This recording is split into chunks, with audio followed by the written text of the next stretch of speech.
দেখেই জিভে জল এসে যাচ্ছে। হ্যালো বন্ধুরা, তো আমি আজকে আবার অন্যদিনের মতো নতুন একটা রেসিপি নিয়ে এসেছি। আজকে রেসিপি হচ্ছে পেঁয়াজ কলির ভর্তা। তো সব সময় তো আমি মিষ্টি রেসিপি দিই, তো আজকে ভাবলাম একটু ঝাল ঝাল রেসিপি দেবো। আর এখন তো শীতকালের সিজন, এখন তো পেঁয়াজ কলি পাওয়া যায়, তো ওই জন্য পেঁয়াজ কলির ভর্তা বানাবো। তো চলো আমি এই রেসিপিটা কিভাবে বানাই তোমরা শেষ পর্যন্ত ভিডিওটা স্কিপ না করে পাশে থেকে দেখার জন্য অনুরোধ রইল। তো চলো শুরু করি। মধ্যে 500 গ্রাম পেঁয়াজ কলি আছে, তো এতটা পেঁয়াজ কলি লাগবে না, আমি এর থেকে অর্ধেকটা নিয়ে নেব আর অর্ধেকটা রেখে দেব। এই পেঁয়াজ কলির ভর্তাটা কিন্তু খেতে অসাধারণ লাগে। আর এই পেঁয়াজ কলির ভর্তাটা বানাতে দেখো টমেটো লাগবে, আলু লাগবে, তো আমি এইগুলো সব কেটে নেব আগে, তারপরে রান্নাটাও শুরু করব।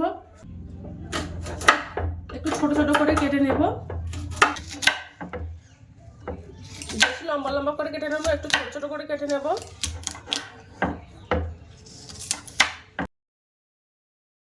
টমেটো দুটো কেটে নেব, আগে থেকে টমেটো দুটো ধুয়ে নিয়েছিলাম, এবার আমি মাঝখান থেকে কেটে নেব।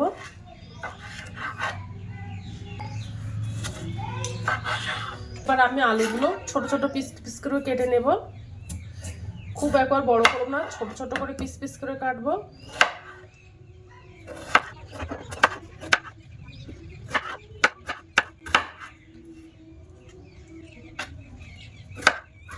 এইভাবে ছোট ছোট করে পিস পিস করে কেটে নেব। দেখো আলুগুলো সব পিস পিস করে কেটে নিয়েছি, এবার আমি একটা গামলা বাটিতে তুলে নেব আলুগুলো। আর দেখো এই পেঁয়াজ লাগবে, তো পেঁয়াজগুলো আমি চৌকো চৌকো করে কেটে নিয়েছি। এবার আমি পেঁয়াজ থেকে একটা একটা করে ছাড়িয়ে পেঁয়াজগুলো ছাড়িয়ে নেব।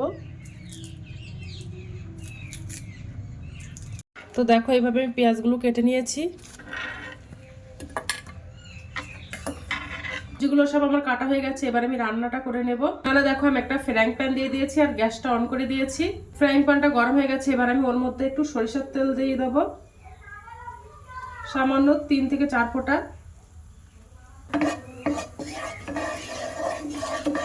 তেলটা গরম হয়ে গেছে, আর যে কালিটা আমি কেটে রেখেছিলাম ওই কালিটা দিয়ে দেব, দিয়ে একটু হালকা ভাজা করে নেব।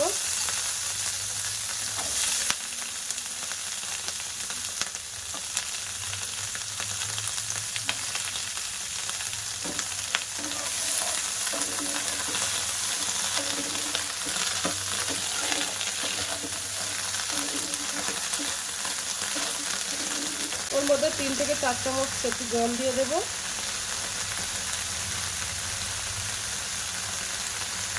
তাহলে কালিটা সিদ্ধ হয়ে যাবে ভালোভাবে। আর ওর মধ্যে আমি কোনো লবণ দেব না।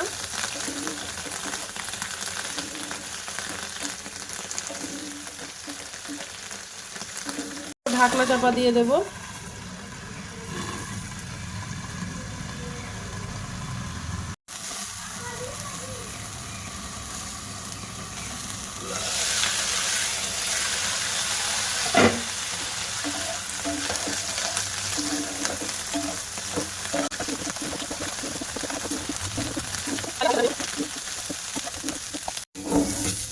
তো পেঁয়াজ কলিটা ভাজা করা হয়ে গেছে, এবার আমি একটা প্লেটে ধুয়ে নেব।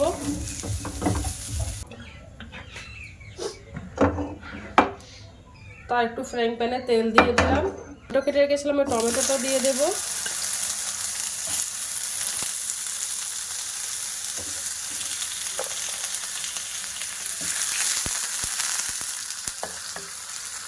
সাতটা রসুনের কোয়া,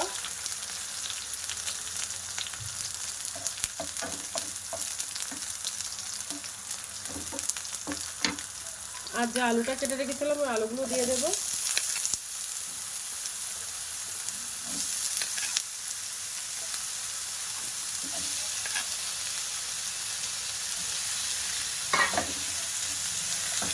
দিয়ে ভাজা করে নেব আলুটা।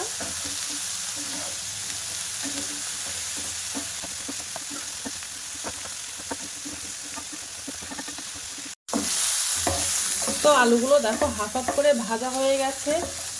এবার আমি ওর মধ্যে যে পেঁয়াজটা কিউব সাইজ করে কেটে রেখেছিলাম ওই পেঁয়াজগুলো দিয়ে দেব, দিয়ে ভাজা করে নেব আলুর সঙ্গে।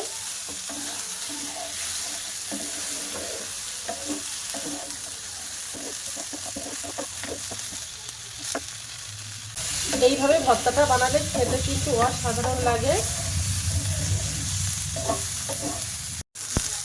তো দেখো আলু টমেটোগুলো সব ভাজা ভাজা করে নিয়েছি।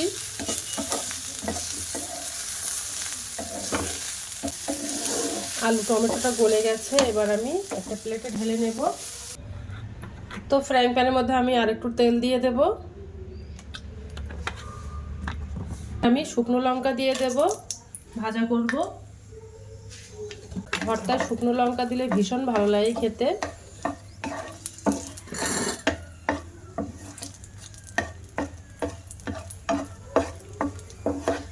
তো লঙ্কাটা ভাজা করা হয়ে গেছে।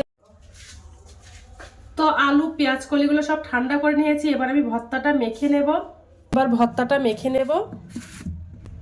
তো প্রথমে একটু লবণ দিয়ে দেব আর শুকনো লঙ্কা দিয়ে দেব, দিয়ে ভালো করে মেখে নেব।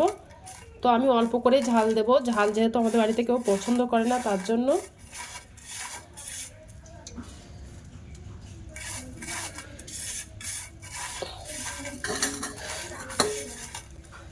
আর দেখো পেঁয়াজ কেটে রেখেছিলাম, কাঁচা পেঁয়াজ।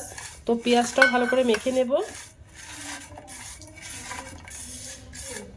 কাঁচা পেঁয়াজ ভর্তাতে দিলে খেতে সুন্দর লাগে। আলু আর টমেটোটা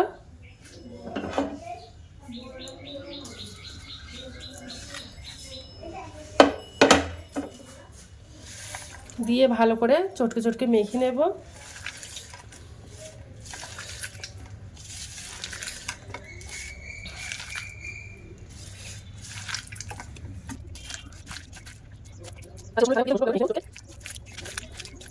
একটু বেশ ডুমো ডুমো মতো রেখে দেবো, তাহলে খেতে ভালো লাগবে। আর যে পেঁয়াজ কলিটা ভাজা করে গেছিলাম, ওই পেঁয়াজ কলিটা দিয়ে দেবো।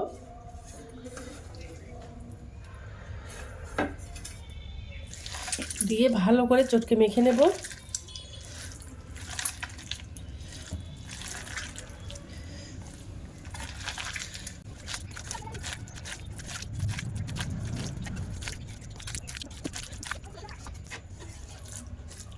তো ভর্তাটা মাখা হয়ে গেছে। এবার আমি ওর মধ্যে কোনো কাঁচা তেল দেইনি। এবার একটু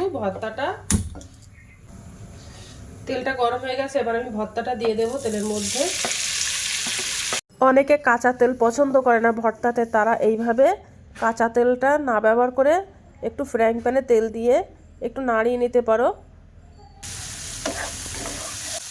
ওর মধ্যে এবার আমি একটু ধনেপাতা ছড়িয়ে দেবো। ধনেপাতাটা তোমরা চাইলে এটা বাদ দিয়ে দিতে পারো, যারা পছন্দ করো না। আর ধনেপাতাটা দিলে কিন্তু খেতে অসাধারণ লাগে।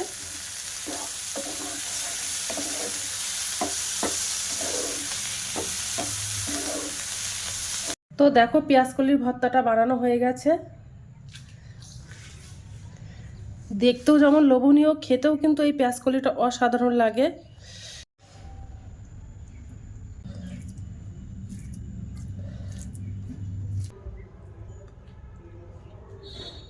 এই পেঁয়াজ কলি ভর্তাটা গরম ভাতের সাথে খেতে কিন্তু দুর্দান্ত লাগে। তোমরা একবার হলে বাড়িতে ট্রাই করতে পারো।